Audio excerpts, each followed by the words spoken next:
ایک عوام ہے جن کے خاندان سے 12 مہینے میں 12 عیدیں چل لے کر آ رہی. اب ان کے خاندان میں آ رہی بھائی کیا کریں گا بیچارہ ہو.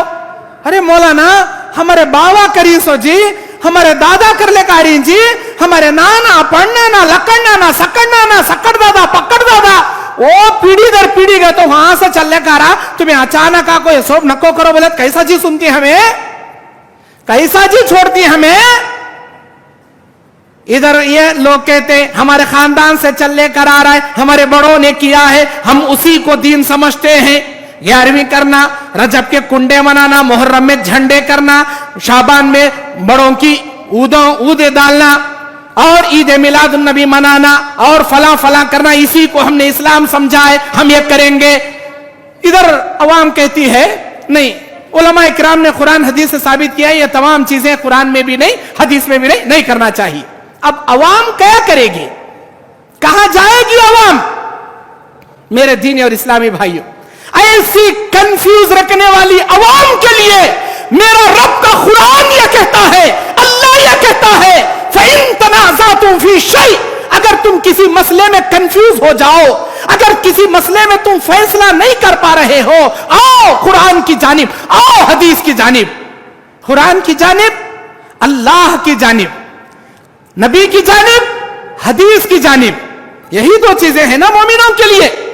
اللہ کے نبی علیہ السلام خطبہ حجۃ الوداع کے موقع پر اپنی امت کو بخاری مسند احمد کی حدیث میں یہی دو چیزیں ہدایت کی نجات کا ذریعہ بنا کر بتا کر چلے گئے, ترکت فیکم امرین, اے میرے امتیوں دو چیزیں تمہارے درمیان چھوڑے جا رہا ہوں, جب تک اسے مضبوطی سے تھامو گے دنیا کی کوئی طاقت تمہیں ٹس سے مس نہیں کرے گی.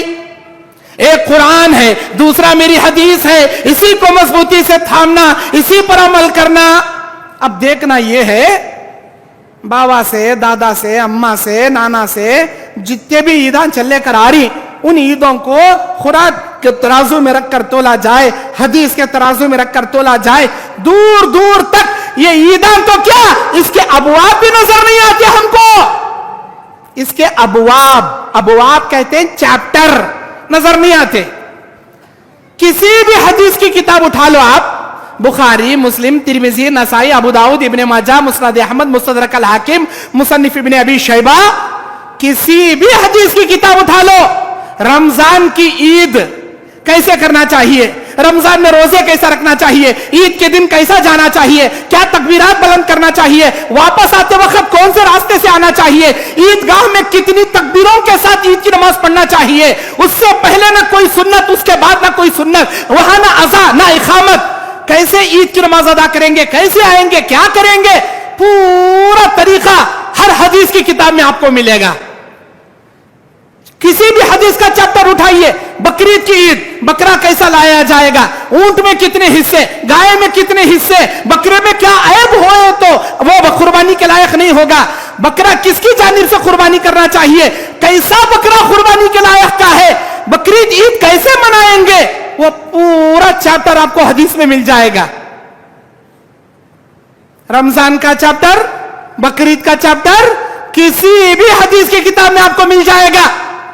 اب یہ چھوڑو, وہ چیزیں پکڑو جو بابا سے چل لے کر آ رہی, اماں سے چل لے کر آ رہی, نانا دادا سے چل لے کر آ رہی. اب اٹھاؤ, دکھاؤ حدیث کے اندر میلاد النبی کا باب, رجب کے کنڈیاں کا باب, محرم کے جھنڈیاں کا باب, شعبان میں عود ملیدے کا باب, فلاں میلاد النبی کا باب, فلاں 11ویں کا باب, فلاں پیرانے پیر کا باب, بتاؤ.